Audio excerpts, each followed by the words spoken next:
দরবারে যখনই হাত তুলবা নিজের কথা আগে বলবা না, পরের কথা বলবা। আল্লাহ অমুকের দোয়া কবুল করো, অমুকের দোয়া কবুল করো, অমুককে জান্নাত দাও, অমুকের গুনাহ মাফ করে দাও, অমুককে মাফ করে দাও, অমুককে মাফ করে দাও, অমুককে মাফ করে দাও, অমুককে কবুল করে নাও, অমুকের রিজিকে বরকত দান করো। আল্লাহ আমার শত্রুকে সম্পদ আরো বাড়ায় দাও। যখন এই দোয়াটা উপরের দিকে যাবে, রব্বে করিম বলবে, কিরে ফেরেশতা, সে বান্দা নিজের জন্য কিছু বলল না, সব তো পরের জন্য বললো। ফেরেশতা বলবে, আল্লাহ এই বান্দা শুনেছে, তুমি নাকি তার উপর খুশি হয়ে যাও।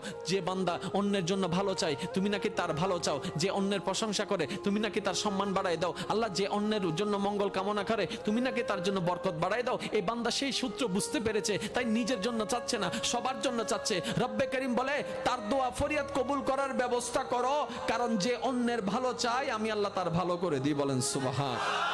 মনে রাখবেন, আল্লাহর কাছে চাইতে হবে হালাল জিনিস, হারাম জিনিস নয়। আপনি যদি আল্লাহকে বলেন, রব্বে করিম আমার দুশমনের একটা লেঙ্গা করে দাও,